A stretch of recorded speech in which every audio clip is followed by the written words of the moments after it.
যুক্তরাষ্ট্রের সাবেক president Joe Biden ক্যান্সারে আক্রান্ত হয়েছেন। তার কার্যালয় থেকে এক বিবৃতিতে জানানো হয়েছে, ক্যান্সার তার শরীরের হাড়ে ছড়িয়ে পড়েছে।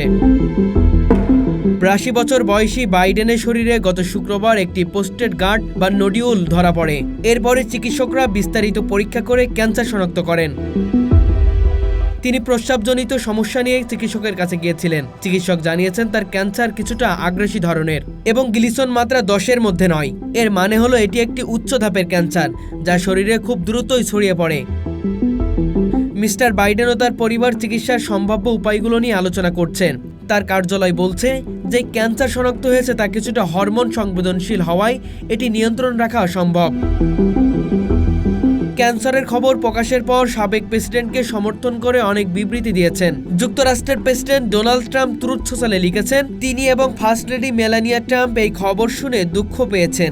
আমরা জিল ও পরিবারের প্রতি আন্তরিক শুভকামনা জানাচ্ছি।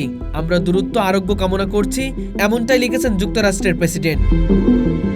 সাবেক ভাইস প্রেসিডেন্ট কামালা হ্যারিস সামাজিক মাধ্যম এক্সে লিখেছেন, তিনি ও তার স্বামী বাইডেনের জন্য প্রার্থনা করছেন। সাবেক প্রেসিডেন্ট বারাক ওবামা লিখেছেন, ক্যান্সারের জন্য চিকিৎসা খুঁজে পেতে বাইডেনের চেয়ে বেশি কিছু কেউ করেননি। তিনি ও তার স্ত্রী মিশেল ওবামা বাইডেনের জন্য দ্রুত সুস্থতা কামনা করছেন।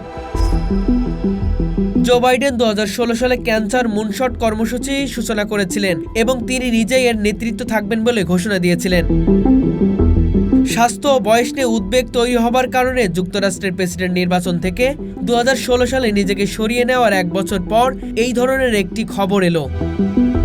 তিনি সবচেয়ে বেশি বয়সে দেশটির প্রেসিডেন্টের দায়িত্ব পালন করেছেন। একটি টেলিভিশন বিতর্কে দুর্বল পারফরমেন্সের কারণে সমালোচিত হওয়ার পর আলোচনা জোরদার হলে এই পর্যায়ে দ্বিতীয় মেয়াদের জন্য প্রেসিডেন্ট নির্বাচন থেকে সরে দাঁড়ান তিনি। এক পর্যায়ে তার জায়গা কমলা হ্যারিস ডেমোক্র্যাট প্রার্থী হিসেবে ডোনাল্ড ট্রাম্পের বিরুদ্ধে নির্বাচন করেন।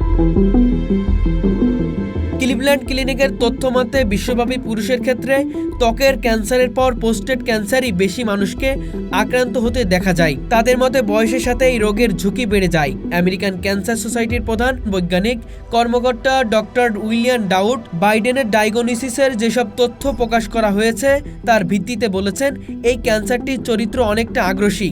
সাধারণত ক্যান্সার হাড়ে ছড়িয়ে পড়লে সেটাকে আমরা নিয়ন্ত্রণযোগ্য ক্যান্সার মনে করি না।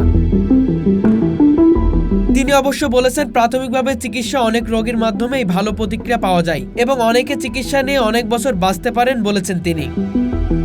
জো বাইডেন হোয়াইট হাউস ছাড়ার পর জনসম্মুখে এসেছেন খুবই কম। তিনি গত এপ্রিলে শিকাগোতে প্রতিবন্ধীদের নিয়ে আলোচিত একটি সম্মেলনে যোগ দিয়েছেন। মে মাসে একটি সাক্ষাৎকার দিয়েছিলেন তিনি, যেখানে তিনি বলেছিলেন যে নির্বাচন থেকে সরে দাঁড়ানোর সিদ্ধান্ত নেওয়া হয়েছিল তার জন্য খুব কঠিন ছিল। এতে স্মৃতিশক্তি কমে যাওয়ার বিষয়ে প্রশ্ন করা হলে তিনি বলেন, এর সমর্থনে কোনো ধরনের প্রমাণ নেই। বহু বছর ধরে জো বাইডেন ক্যান্সার গবেষণার পক্ষে প্রচার চালিয়ে আসছেন। 2022 সালে তিনি ও তার স্ত্রী জিল বাইডেন ক্যান্সার মুষ্টনের উদ্যোগে পুনরায় শুরু করেন, যার মূল লক্ষ্য ছিল 2047 সালের মধ্যে 40 লাখের বেশি ক্যান্সারের মৃত্যু প্রতিরোধ গবেষণার গতি বাড়ানো। বাইডেনের বড় ছেলে বাও বাইডেন 2015 সালে মস্তিষ্কের ক্যান্সারে মারা গিয়েছিলেন।